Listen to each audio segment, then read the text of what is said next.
Salam Bapak Ibu yang dikasihi Tuhan Yesus Kristus. Senang sekali pagi ini kita bisa bertemu kembali. Sebelum kita melaksanakan aktivitas kita, tanggung jawab kegiatan kita pada hari ini, kita mengambil waktu sejenak untuk bersaat teduh, merenungkan beberapa firman Tuhan. Mari sebelumnya kita berdoa terlebih dahulu.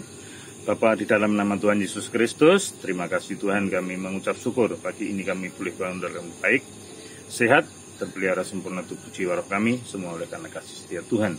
Terima kasih Tuhan Yesus, kami mengucap syukur. Sebelum kami mulai hari ini Tuhan, kami mau renungkan beberapa firman-Mu. Biarlah firman menjadi kekuatan kami. Kami sambut firman-Mu Tuhan di dalam nama Tuhan Yesus Kristus. Haleluya. Amin. Bapak Ibu yang dikasihi Tuhan Yesus Kristus, hari pagi ini untuk mengawali aktivitas kita bersaat teduh. Firman Tuhan pagi ini saya ambilkan dari 1 Petrus 1 ayatnya yang ke-6 dan 7 ayat saja. Bergembiralah akan hal itu, sekalipun sekarang ini kamu seketika harus berduka cita oleh berbagai pencobaan.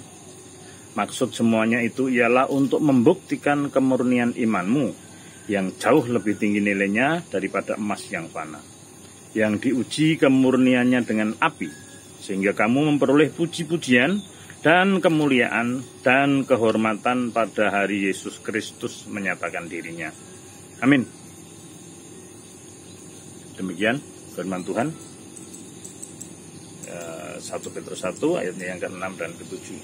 Bapak Ibu yang dikasihi Tuhan Yesus Kristus, di dalam kehidupan kekristenan kita ada satu hal yang istilahnya apa ya, aneh sih tidak aneh.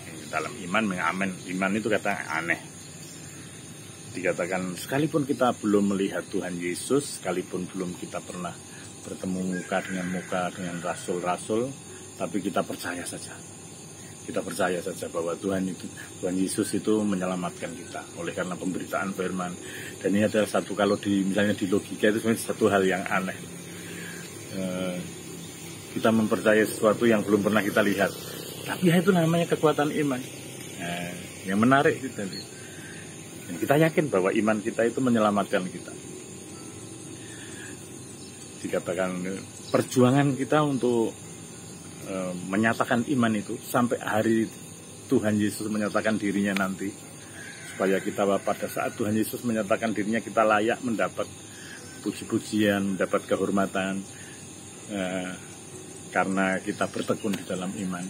Walaupun kita harus masuk ke dalam kedukaan yang hari-hari ini mungkin sepertinya tidak adil, tapi itulah nanti kan keadilan Tuhan yang akan menyatakan. Dan kalau dikatakan pada hari nanti Tuhan Yesus menyatakan diri, kita layak mendapat pujian, mendapat penghormatan.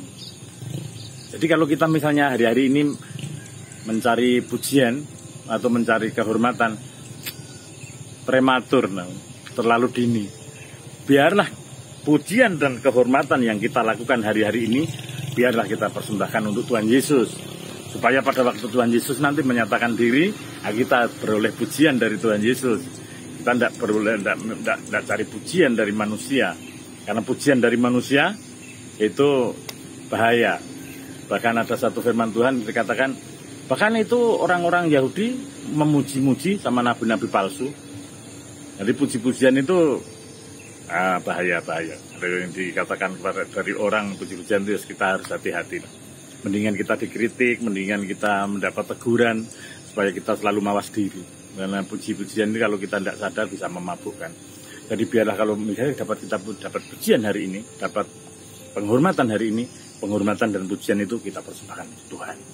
Nanti kalau Tuhan menyatakan diri, baru pujiannya untuk kita.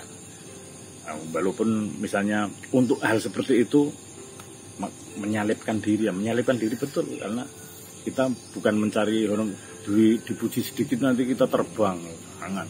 Memang kelihatannya kata-kata mutiara itu sepele, dipuji tidak terbang, dihina tidak jatuh.